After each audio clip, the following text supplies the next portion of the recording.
নমস্কার, আমি নন্দিনী। আপনারা দেখছেন নন্দিনী টিভি। আজ আমি আপনাদের জন্য নিয়ে এসেছি একটি সিনেমার review. Love hostel, director Shankar Raman, produced by Gauri Khan, Manish Mundra, Gaurav Verma. Red chilli প্রোডাকশনের এই সিনেমাটি, সিনেমাটোগ্রাফি বিবেক শাহ, এবং রিলিজ হয়েছিল 25শে ফেব্রুয়ারি। প্রধান চরিত্রে আছে ববি দেওল, বিক্রান্ত মেসি, সানিয়া মালহোত্রা। প্রথমেই এই সিনেমাটি সম্পর্কে যেটি বলার সেটি হলো এই সিনেমাটি অসম। অনেকদিন পর হিন্দি সিনেমাতে একটি ফ্রেশ, অর্থাৎ সিনেমার কোনো রিমেক নয় বা ডাবিং নয়, এরকম একটি ভালো মুভি এসেছে। এই মুভিটি অ্যাকশন, ড্রামা, কমেডি, থ্রিলার সব কিছুর একটা প্যাকেজ। এখানে সিনেমার নায়কই খলনায়ক, একজন ভিলেনকে নিয়েই গল্পটি, এবং হরিয়ানাকে বেস করে গল্পটি লেখা হয়েছে। সিনেমার প্রধান চরিত্র ডাগার, অর্থাৎ ববি দেওল। পুলিশের রেকর্ড অনুযায়ী কয়েক বছর আগেই তিনি মৃত হয়েছেন। সমস্ত খুনগুলি কিন্তু তিনিই করছেন। তিনি তাদেরকেই খুন করছেন যারা নিজেদের পরিবারের বিরুদ্ধে গিয়ে অন্য জাতি বা অন্য ধর্মের মানুষকে বিয়ে করেছেন।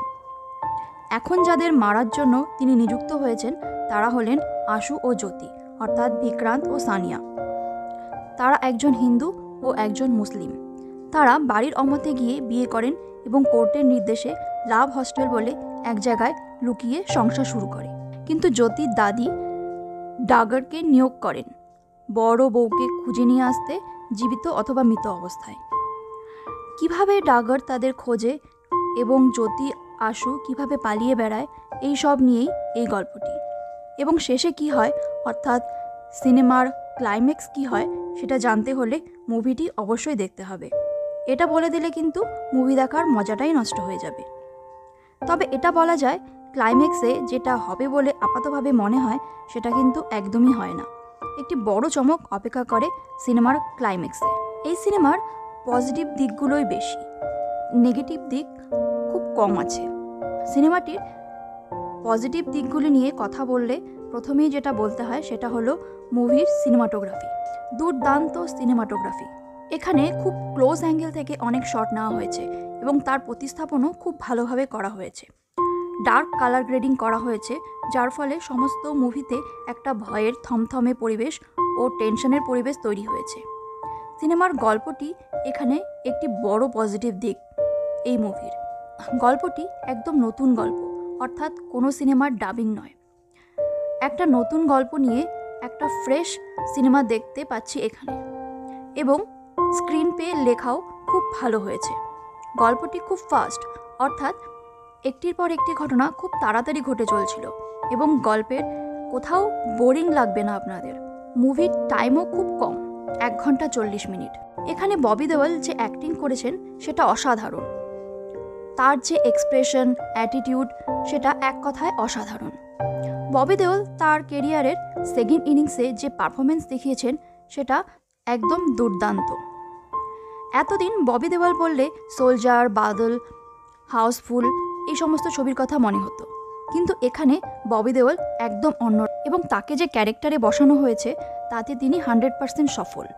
বিক্রান্ত ও সানিয়া খুব ভালো অভিনেতা এবং তাদের পারফরমেন্সও খুব ভালো। এখানে বিক্রান্ত ও সানিয়া যে ক্যারেক্টার দুটো পেয়েছিলেন বা তাদের দেওয়া হয়েছিল, তারা তাদের অভিনয় দিয়ে ক্যারেক্টার দুটোকে জীবন্ত করে তুলেছেন। এই ছবির অল্প কিছু নেগেটিভ দিক আছে, সেগুলি হলো এখানে ডাগার বা ববি দেওলের যে ক্যারেক্টারটি দেখানো হয়েছে তাকে একটু বেশি উগ্র বলে মনে হয়েছে, যেটা বাস্তব থেকে একটু দূরে নিয়ে গেছে। যেমন তিনি যেভাবে এবং যতগুলি খুন করেছেন সেটা বাস্তবে সম্ভব নয়। প্রায় 30 থেকে 40টি খুন করে ফেলেছেন এই সিনেমাতে, কিন্তু পুলিশের কোনো ভয় বা প্রভাব কিছুই নেই। সিনেমাটিতে বেশ কিছু সাইড ক্যারেক্টার আছে যাদের ভূমিকা এখানে খুবই কম এবং তাদের চরিত্রগুলিও খুব বেশি প্রমিনেন্ট নয়। তো এই চরিত্রগুলি যদি আরও একটু প্রমিনেন্ট বা তাদের যদি আরও একটু বেশি কাজ করতে দেওয়া হতো তাহলে ভালো হতো। এছাড়াও এখানে লাভ জেহাদ বা জাতিগত উস্কানিমূলক কিছু তথ্য দেখানো হয়েছে, যেটা ঠিক নয়। হরিয়ানার পটভূমিতে সিনেমাটি তৈরি। সিনেমাতে হরিয়ানার যতটা খারাপ পরিস্থিতি দেখানো হয়েছে, বাস্তবে সব জায়গাতে এতটা খারাপ পরিস্থিতি কিন্তু নেই। এই সমস্ত নেগেটিভ দিকগুলি ছেড়ে দিলে ছবিটি দারুণ। সিনেমাটিকে জি5-এ আপনারা দেখতে পাবেন, তাই আর দেরি না করে দেখে ফেলুন সিনেমাটি। আর যারা দেখে ফেলেছেন তারা কমেন্ট করে অবশ্যই বলবেন কেমন লাগলো।